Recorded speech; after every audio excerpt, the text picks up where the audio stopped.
No se crea la promesa, usted lo sabe, la promesa es que todo aquel que recibe a Cristo se gana ese boleto para ir al cielo. O sea, yo lo digo de broma nada más. Lo digo de broma. Y mire, la Escritura nos habla de escudriñar en ella, de escudriñar las Escrituras y de meditar en la palabra. Y yo quiero ser muy insistente en esta parte de meditar, porque meditar en la palabra no es que usted se agarre y lea mucho o lea muchos capítulos, sino puede ser una pequeña porción y orarle al Señor acerca de esa porción. Vaya, el proceso que yo les recomiendo es leer esa porción, orar, meditar en ella y luego a ver qué nos revela el Espíritu y luego volver a leerla, la misma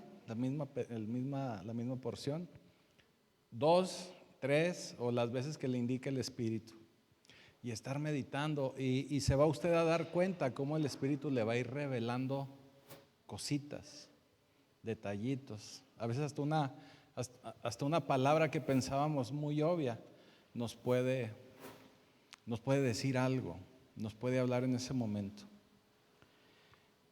Y si usted nos acompañó el domingo, usted debe de recordar de qué hablamos el domingo. Hablamos de 4 amigos que llevaron a un quinto amigo, o llevaron a un hombre parapléjico, abrieron un agujero en el techo donde se encontraba Jesús. Estaba tan lleno que no podían llegar hasta él y por ahí lo hicieron bajar.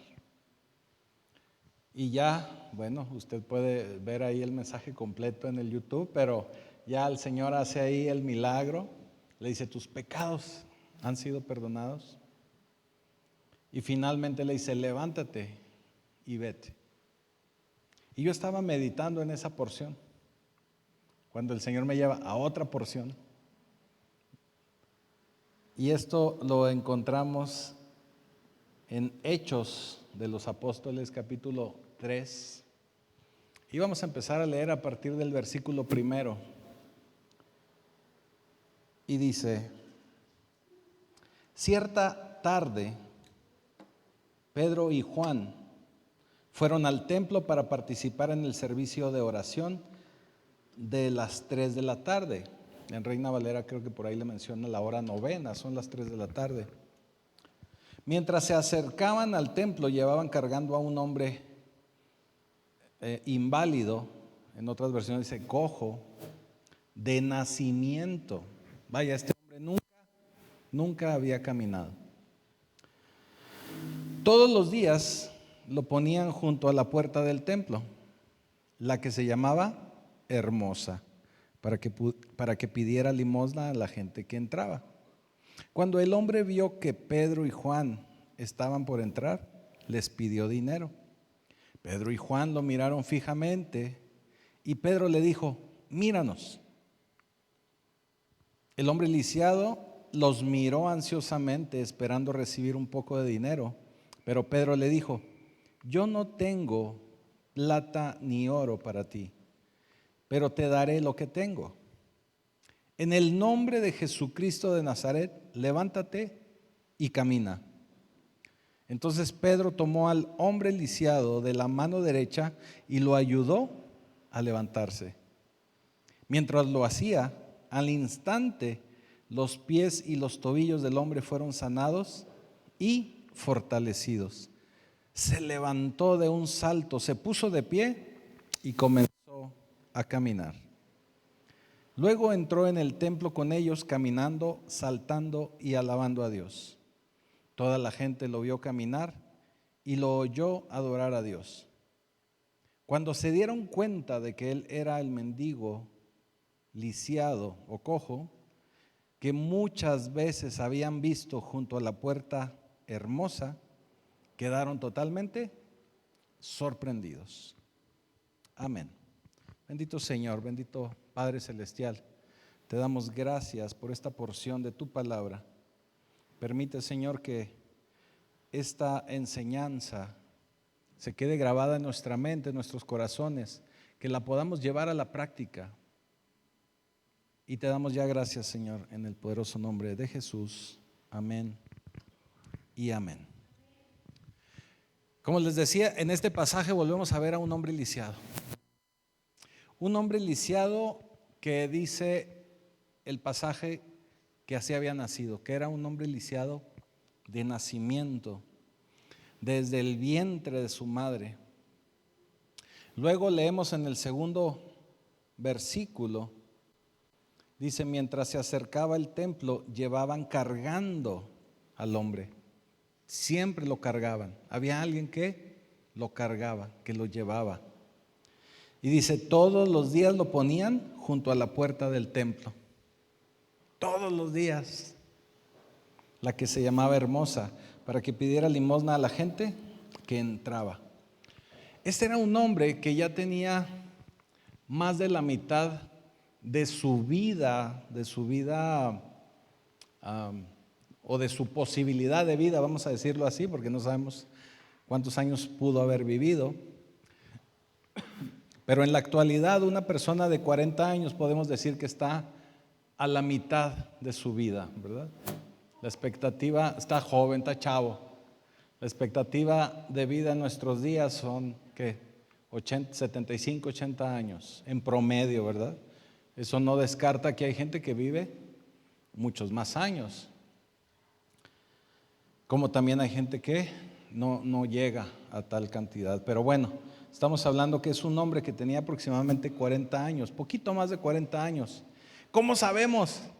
Porque en el capítulo 4 del libro de los Hechos, versículo 22, ahí nos dice: un hombre lisiado y lisiado de nacimiento, desde el vientre de su madre. También sabemos que tenía 40 años, más de 40 años. Así es.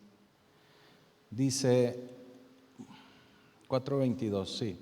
Por esa señal milagrosa, la sanidad de un hombre que había estado lisiado por más de 40 años. La mitad de su expectativa de vida, vamos a decirlo así, lisiado. Nunca había podido caminar. Toda la vida había dependido de alguien más, alguien que lo llevara, alguien que lo acercara. Algo muy interesante. Voy a cambiar de micro porque algo le pasa a este.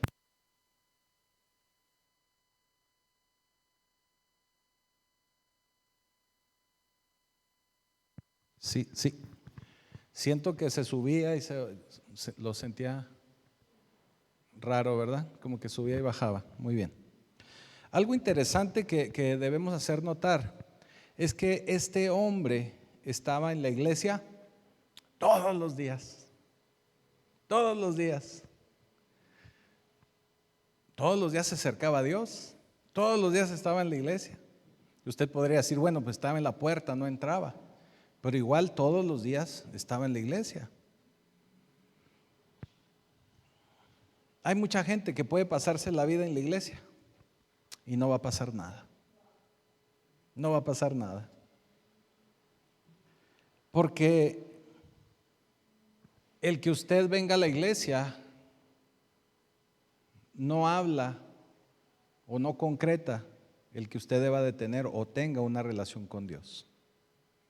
El venir a la iglesia puede convertirse en algo religioso. Y no le estoy diciendo que no venga, no me vaya a malentender. Tenemos que venir, tenemos que congregarnos. Pero este es un ejemplo de cómo hay ocasiones en que mucha gente puede venir a la iglesia por años y no va a pasar nada en su vida. Ahorita vamos a aclarar un poquito más acerca de este punto. Y la situación es que en nuestra actualidad vivimos en una época donde hay muchísima gente lisiada. Y no estoy hablando únicamente de la gente que no puede caminar, porque no solamente hay gente lisiada en lo físico, sino que también hay gente lisiada en muchas áreas de su vida. De alguna manera esto también lo veíamos el domingo, y podemos ver cómo hay gente lisiada mentalmente. Y no es grosería ni es contra nadie, pero es gente que a veces tiene dificultad para entender alguna situación que está viviendo. Eso lo limita, eso lo tiene lisiado. Hay gente que puede estar lisiada socialmente.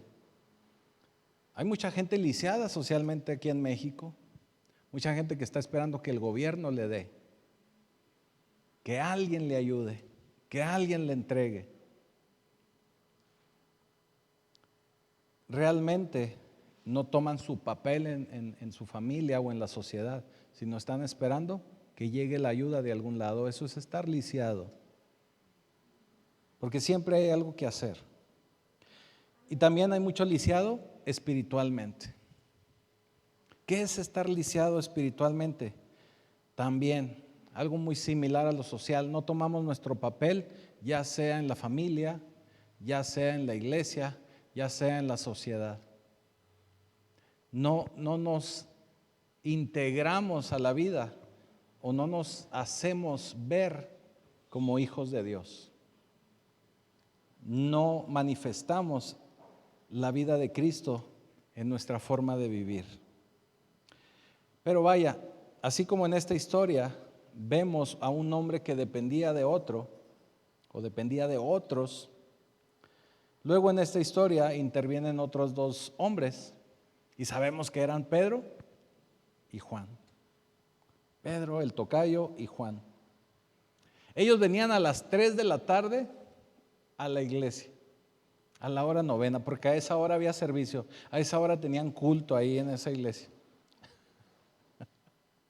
A esa hora era la hora de la oración. Tal vez era la hora inclusive de la comida, de su trabajo, ¿verdad? De Pedro y de Juan. Era la hora que aprovechaba mucha gente para ir al servicio, para ir a la iglesia. Y dice en el versículo 3,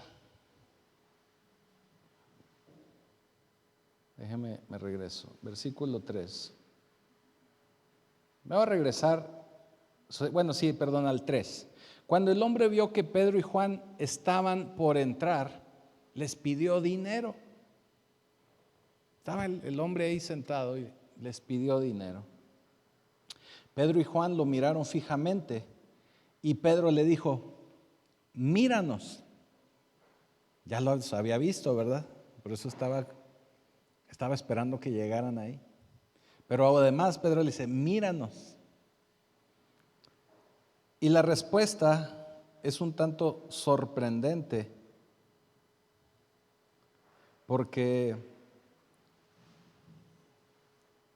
espérenme, porque cuando Pedro le dice: míranos, voltea a este hombre, y la respuesta de Pedro es: no tengo oro ni plata. Yo quiero imaginarme que el hombre volteó y dice: o sea, no entiendo, ¿verdad? Entonces, ¿para qué me dices mírame? Él estaba esperando dinero y le dice: mírame. Solicitaron su atención. Luego le dicen que no tiene dinero. Y me dices que voltee a verte, pero no me das nada. No me das nada. Llegamos hasta el versículo 6 y le dice: yo no tengo plata ni oro para ti, le dice Pedro, pero te daré lo que tengo. Te daré lo que tengo. Esa frase es bien importante porque lo que tienen es lo que pueden dar. Y lo que pueden dar en ese momento no es algo que se pague con dinero. Y aquí podemos entender que lo que Pedro le estaba ofreciendo era la gracia. Porque cuando nosotros damos, cuando nosotros queremos dar y compartir de Cristo, lo que estamos ofreciendo a la gente es algo que no se puede comprar. Nosotros estamos ofreciéndoles, claro, la vida de Cristo, no de nosotros, la vida de Cristo, el favor de Cristo, y es algo que damos, que no cuesta. Ya Jesús pagó el precio, ¿verdad? Sí costó, pero Jesús pagó el precio. Y nosotros damos. Esto es un principio de gracia, algo que usted no paga con dinero. algo que usted no puede pagar. Porque dar es gracia y la gracia no se puede comprar. Pero no solamente es eso, sino que le dice en el nombre, ojo con eso, en el nombre de Jesucristo de Nazaret, en el nombre. Déjeme le hablo del nombre ahora. Precisamente el martes en el programa de radio, algo comentamos también acerca del nombre. Y yo le comentaba, bueno, ahí en el programa, a la audiencia, le digo, en la Biblia todos los nombres tienen un significado muy especial. Todos los nombres tienen algo que decir. Los nombres no fueron dados al azar. Cada nombre se da dependiendo de la reputación de la persona, dependiendo del sentido, dependiendo del carácter del personaje, de la persona, dependiendo también del lugar.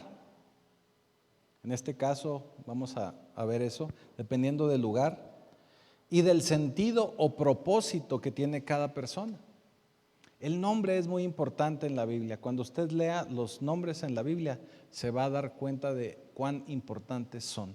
No son dados nada más porque sí, ni están puestos ahí al azar. Es importante ver esta parte del nombre. Y el nombre es muy importante en este relato. Ahí mismo en el libro de los Hechos, en el capítulo 4, versículo 7, mire lo que sucedió. Y aquí déjeme le platico un poquito el contexto. Después de que Pedro y Juan le ofrecen la gracia a esta persona, a este hombre, y es sanado, él vuelve a caminar. Él recibe el milagro, no solo de la salvación, sino de sanidad. Empieza los fariseos, los maestros de la ley, empiezan a indagar qué fue lo que ocurrió, porque se dan cuenta quién era el hombre. Era un hombre que ya habían visto ahí 40 años, más de 40 años. Y se preguntan, bueno, pues ¿qué fue lo que pasó? Y empiezan a preguntar. Y dice en el libro de los Hechos 4:7, hicieron entrar a los dos discípulos, déjame se lo leo de acá, y poniéndolos en medio a los dos discípulos, les preguntaron, ¿con qué potestad o en qué nombre habéis hecho vosotros esto? ¿Con qué poder? En una versión moderna, la traducción es ¿con qué poder? ¿O en nombre de quién han hecho esto? Lo podemos entender con más claridad, ¿verdad? ¿Con qué poder? ¿En qué nombre? Así que podemos entender aquí en este pasaje que el nombre es igual a poder. Es igual a poder. Eso quiere decir que cuando Pedro le dice en el nombre de Jesús de Nazaret, podríamos cambiar nombre y decir en el poder de Jesús de Nazaret, levántate y camina. En el poder de Jesús. Poder es igual a el nombre. Por eso los maestros de la ley entendían el poderío de los nombres. Por eso le preguntan, ¿de parte de quién, verdad? ¿En qué nombre? ¿De dónde obtuviste ese poder? ¿A quién declaraste o a quién relacionaste para semejante poder? Es algo bien importante, bien interesante ver esto.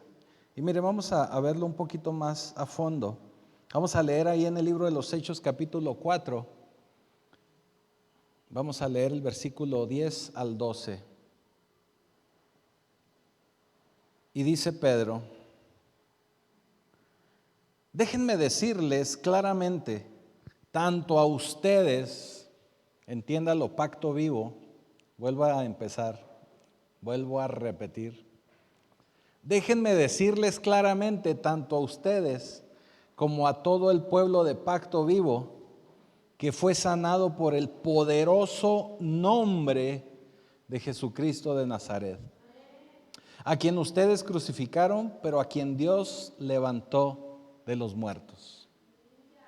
Versículo 11.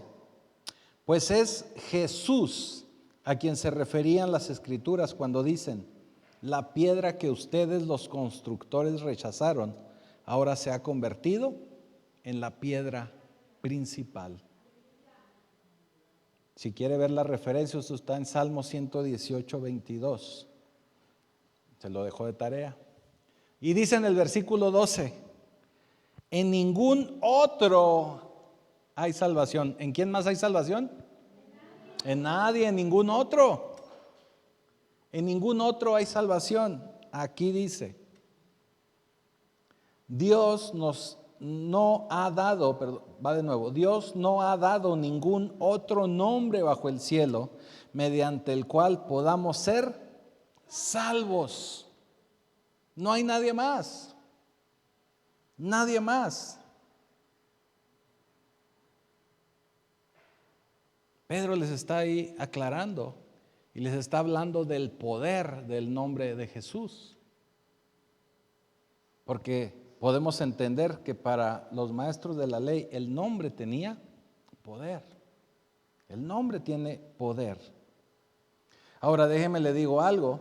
Es algo bien interesante porque Jesús era de Nazaret. Y aquí dice Jesús de Nazaret. Y según el Evangelio de Juan, si usted recuerda esta porción, se mencionaba uno de esos primeros apóstoles cuando le dicen: hey, encontramos al Mesías, encontramos a ese Hijo de Dios, a ese Mesías del que hablan las Escrituras, y es de Nazaret.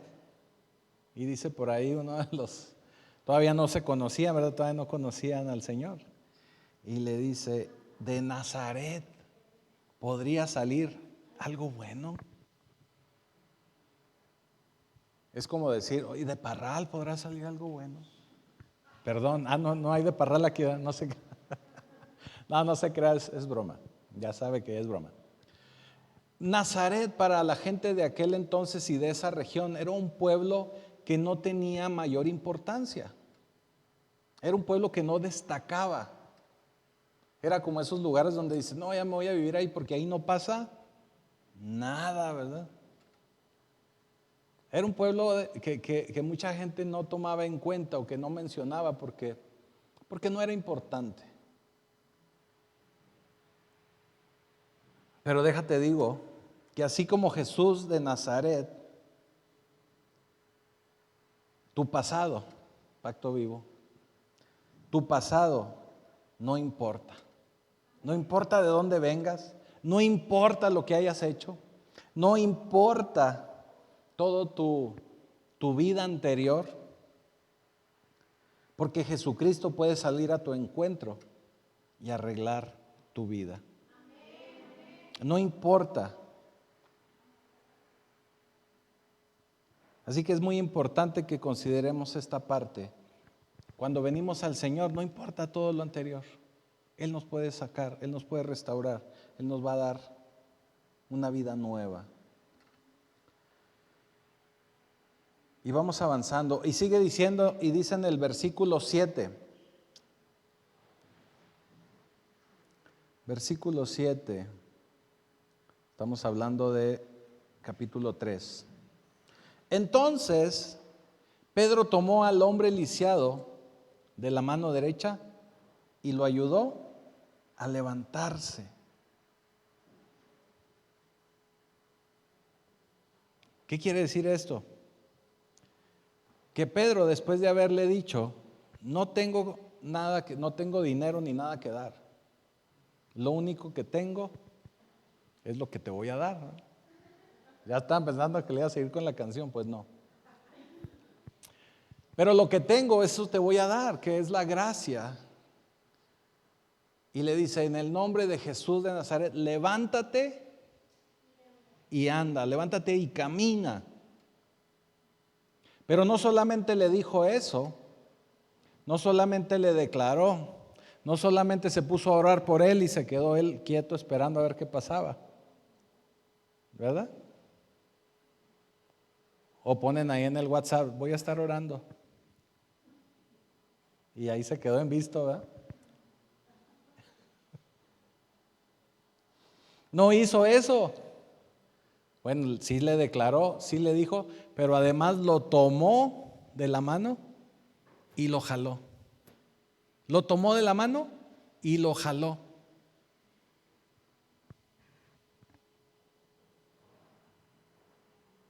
Aquí podemos ver que no solo fue suficiente pronunciar la palabra de Dios y quedarse de brazos cruzados, sino que fue importante declarar la palabra de Dios y accionar, y tomarlo y jalarlo. Porque estamos acostumbrados y estamos viviendo en una generación donde la gente necesita ser tomada y la gente necesita ser jalada, porque si no lo hacemos nosotros, se lo está llevando otro tipo de gente y las va a jalar a otro lado.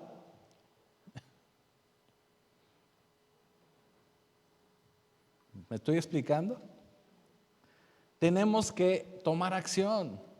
Yo en muchísimas ocasiones les he preguntado, ¿verdad?, retóricamente, ¿por qué el pueblo de Dios no impactamos allá afuera? Porque no los tomamos y los jalamos. Nos quedamos únicamente en la oración, nos quedamos únicamente en la bendición y en muchas ocasiones nos quedamos únicamente en las cuatro paredes. Tenemos que jalarlos, tenemos que accionar. Otra cosa que también podemos ver, y si lo trasladamos a nuestra época actual o a nuestra realidad actual, es que mucha gente utiliza el nombre de Jesús y oramos constantemente en el nombre de Jesús y no pasa nada. Dice un personaje, y no pasa nada. Y nadie hace nada, dice el personaje. Y no pasa nada. ¿Cuál es la razón de que aun y cuando estamos ejecutando las cosas o declarándolas, así como lo hizo Pedro, como lo hizo Juan, con esta persona inválida, con este lisiado, no sucede nada? ¿Cuál es la razón?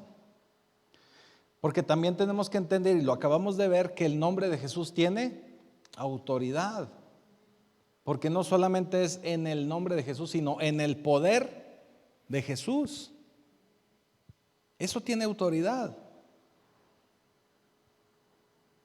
Pero lo que tenemos que entender es que para poder hacer eso, para poder declararlo y que esa persona reciba el poder de Jesús y no únicamente el nombre, tenemos que ser gente que esté metida con Dios. Gente que esté alineada con Dios, que tenga una relación con Dios, que tenga autoridad para poder utilizar el nombre de Jesús. Debe de haber una conexión con los cielos. Debe de haber una conexión de vida con los cielos, con el mundo espiritual.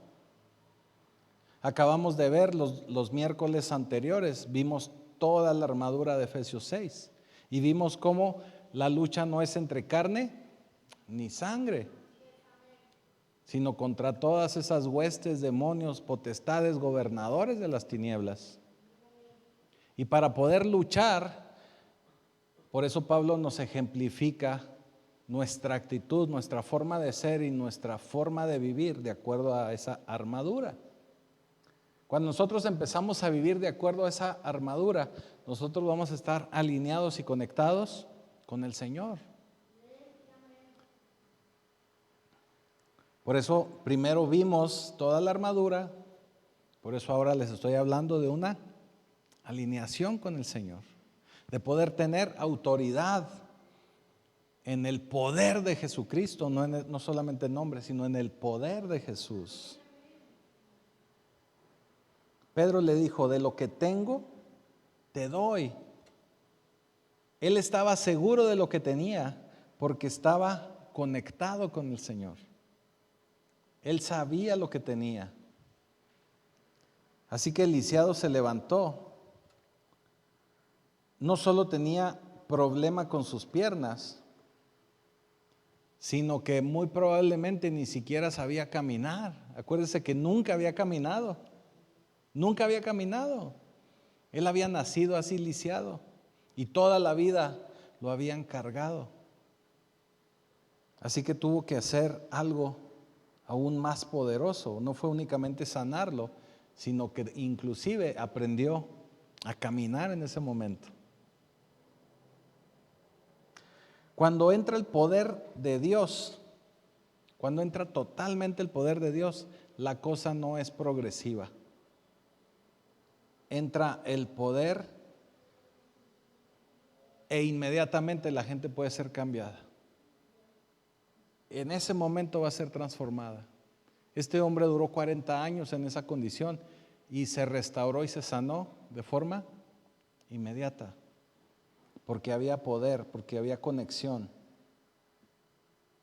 Así que cuando entró en contacto, estamos hablando del inválido, cuando el inválido o el lisiado entra en contacto con el Señor, con el poder de Jesucristo, todo se activa en su vida y recibe ese milagro, recibe ese poder.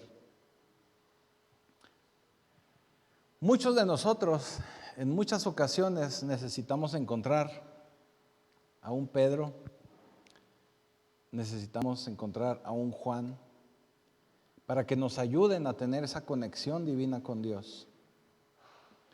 Necesitamos encontrar a esa gente que nos lleve a conocer el poder de Dios y no solo que nos lleve, sino que también nos enseñe cómo llevar esa vida.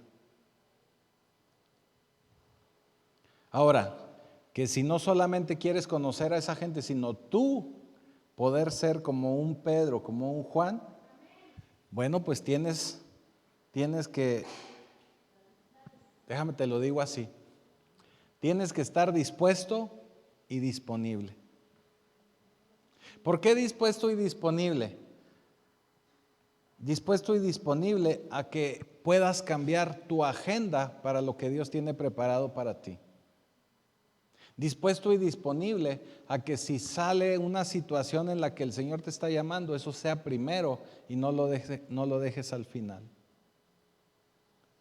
En este pasaje podemos ver cómo Pedro y Juan iban a la oración. ¿Qué hubiera sucedido en una situación real aquí con nosotros? ¿Qué pudiera haber sucedido? Yo creo que algunos o la mayoría sí hubiese llegado orando por el lisiado, pero yo creo que otros muchos hubieran entrado y hubieran dicho, bueno, ya después del servicio, al final, oramos por ti o vemos a ver qué hacemos. ¿Estamos de acuerdo? ¿Cuánta gente ha visto usted en necesidad y no ha atendido inmediatamente? ¿Me estoy explicando? Cuando nosotros realmente queremos ser alguien conectado, como Pedro, como Juan, tenemos que permitir que nuestra agenda sea interrumpida. Porque vamos a entender que si atendemos primero las situaciones de Dios, la agenda de Dios, Él se va a encargar de nuestra agenda. Él se va a encargar de nuestra agenda. Por eso yo le digo, tenemos que estar dispuestos y disponibles. Dispuestos y disponibles. Porque hay mucha gente que está muy dispuesta. Yo he conocido mucha gente muy dispuesta. Mucha, pero cuando se le llama a servir, no están disponibles. Y no es falta de disposición, es falta de disponibilidad.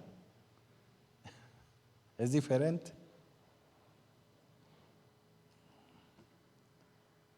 Cuando yo era niño escuchaba que creo que lo decía mi papá, decía, el cementerio está lleno de buenas intenciones, de muchas buenas intenciones. Entonces tenemos que estar dispuestos y disponibles. Pedro y Juan iban a orar y de pronto tuvieron que detenerse a ministrar. Me fui con la canción, ¿verdad? Pedro y Pablo. Ahorita les canto la del caballo de Saulo, pero ahorita al final.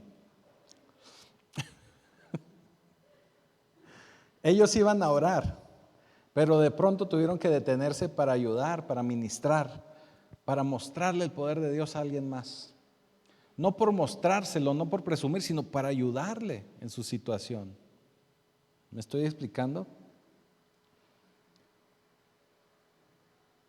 En el capítulo 5 del libro de Juan, o en el Evangelio de Juan, hay otro hombre que tenía aproximadamente 38 años, sin que nadie le ayudase a poder entrar en el agua, para poder ser sanado. Por eso le digo que tenemos generaciones, y en la actualidad tenemos generaciones de gente que se pierden porque no hay nadie dispuesto a ayudarles. No hay nadie dispuesto a ir a predicarles. No hay nadie dispuesto a ir a declararles el poder de Jesucristo. Vaya, en el nombre de Jesús. La mejor manera de hacer arder el avivamiento en nosotros mismos y que Dios sea un testimonio en nuestra vida es precisamente estar en una conexión con el Señor, ayudar a más gente, llevar a esa conexión, unirnos también en esa conexión con gente que nos pueda llevar a conocer más, a arder más, a mantenernos con esa llama encendida en el Señor. Cuando hay un testimonio, el mover de Dios es más poderoso. Mire, yo les explicaba, y lo he dicho en varias ocasiones, cuando vemos el libro de los Hechos y cuando vemos el cristianismo primitivo, que así le llama mucha gente o le llamamos mucha gente, los principios, ¿verdad?, del cristianismo o los inicios, ellos predicaban obviamente sí a lo recibido o lo que aprendieron de su caminar con Jesús. Pero otro mucho de lo que ellos predicaban y enseñaban era testimonios. Ahí no había Biblia, no había escritura. Así como la tenemos nosotros, no existía.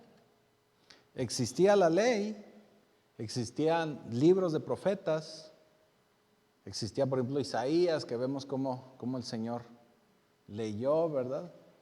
Isaías 61. Vemos cómo el Señor también se defendió de Satanás. Lo vimos la semana pasada, aquí en miércoles, por medio de la palabra, ¿verdad? Y decía, escrito está. Pero hacía alusión a lo que estaba escrito en el Antiguo Testamento. No había evangelios, no había Nuevo Testamento. Así que todo lo que se predicaba era ya sea por una experiencia que hayan tenido con el Señor, y esa experiencia se convertía en un testimonio. Cuando usted empieza a arder en el Espíritu, y si usted entiende y se da cuenta que usted ha sido verdaderamente transformado por el nombre de Jesús, por el poder de Jesús, usted tiene que tener testimonio. Y debe de tener un testimonio, aunque a veces pensemos que, yo no tengo un testimonio. Hay gente que tiene testimonios muy visibles, como alguien que pudo haber salido del alcoholismo, de drogas, de algo así, de cárceles, de algo muy visible. Pero créame que todos y cada uno de nosotros, aunque a veces no podamos encontrar un testimonio de ese tamaño, todos podemos platicar algo que ha cambiado nuestra vida. Todos podemos declarar y decir y ver que había un Luis antes de Cristo y ahora hay un Luis después de Cristo. Una José antes de Cristo y una José después de Cristo. ¿Verdad? Una Mari antes de Cristo y otra Mari después de Cristo. Así cada uno de nosotros. A partir de que nace Cristo en nosotros, que recibimos el poder de Jesús, todos podemos y tenemos un testimonio que podemos compartir, que podemos declarar. Y créame que eso, y con un ejemplo de vida, arrastra más a que usted quiera ir a darles una prédica o que los quiera agarrar a bibliazos. Eso es más poderoso. Así que si usted no le comparte a alguien porque piensa que no conoce lo suficiente, créame que se equivoca. Usted ya tiene testimonio para poder hablar de Jesús. Usted ya puede ir y declarar y decir cómo el Señor le ha transformado. Y fíjese, tan así es. Vamos al libro de los Hechos 4:4. Después de este testimonio de este hombre lisiado, y de que Pedro empieza a hablarles de que lo único que hizo fue declarar el poder de Jesús, que lo hizo en el nombre de Cristo. Dice, pero muchos de los que oyeron el mensaje creyeron. Y creyeron no solamente porque vieron a este hombre ya caminando, sino porque estaban escuchando la predicación de Pedro, un mensaje corto, breve, conciso. Y dice, contando solo a los hombres, llegaban a unos 5,000. 5,000. Así que déjame te digo, tú, yo, nosotros, ellos. Así que nuestro testimonio, tu vida, pueden ser el puente para que mucha gente crea y se conviertan al Señor. Uno no sabe cuánta gente puede estar allá esperando para que tú des tu testimonio, des una breve palabra, y puede ser que inclusive se conviertan 5,000 o más. Pero es necesario que tú acciones, que tú te conectes primeramente con el Señor y posteriormente camines, vayas, salgas y los jales de la mano derecha, como lo hicieron con este hombre lisiado. Que lo jales para que puedas ver el poder de Jesús. Pedro y Juan iniciaron ministrando solo a un lisiado, solo a un hombre. Y después 5,000 hombres creyeron y fueron salvados. Pero todo inició con uno. No sabemos si ese próximo hombre, esa próxima mujer a la que tú le prediques, pueda ser el inicio de una conversión de 5,000, de un avivamiento que inicies tú por medio de tu testimonio. Pero tenemos que accionar. Si solo venimos a la iglesia, si solo asistimos, pero no oramos, no compartes con los demás y no invitas, porque también es parte de invitar, eso es parte de jalarlos, estamos perdiendo el propósito, y ese propósito puede ser un milagro de vida para ti. Así que la buena noticia, y quiero que se queden con esto para que vayan y cenen contentos, felices. Si pueden hacerse unos molletes así con mantequilla, queso, frijolitos, y que no se les olvide un piquito de gallo así bien picadito, así, rico. La buena noticia es que no importa tu trasfondo, no importa tu vida pasada, no importa si eres de Nazaret, de Parral, de Camargo, de Ojinaga, no importa de dónde seas, no importa. O de Huachochi, ¿dónde es usted, hermana? De Satebó, si también es de Satebó, no importa de dónde venga. De por allá eran mis abuelos. No importa, la buena noticia es que Dios puede transformar tu vida. Es que el Señor puede transformarte y que tú seas testimonio para que otros se conviertan a Cristo. Pero tenemos que empezar ya y tenemos que jalarlos. Y yo te invito a que tu familia sea los primeros que usted jale. Yo sé que a veces los hijos no van a hacer caso y van a ser difíciles, pero inténtelo. Y si no, continúe con el vecino, continúe con alguien más, que eso no le detenga.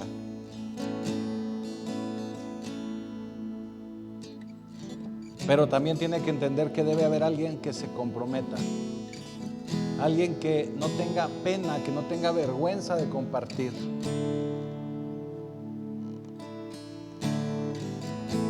Y tal vez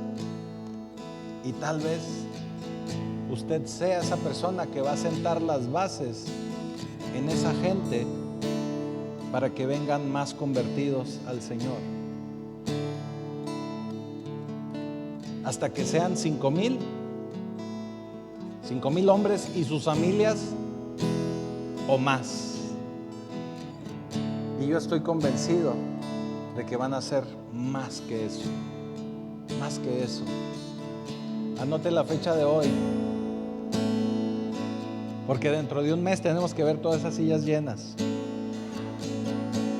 Y usted es el que lo va a hacer con la ayuda del Señor. Pero tiene usted que comprometerse. Debe haber alguien que quiera dar testimonio de Cristo, lo que ha hecho en su vida. Y yo sé que usted así lo va a hacer. Yo sé que así va a ser. Todos lo vamos a hacer. Y vamos a ver su gloria manifestada en este lugar. Y este lugar va a ser el inicio de ese avivamiento del que tanto se habla en la ciudad de Chihuahua y en el país y en el mundo, ¿por qué no? Así que vamos a ser el centro de ese avivamiento, porque somos una iglesia local, pero tenemos un llamado global. Póngase de pie, vamos a orar.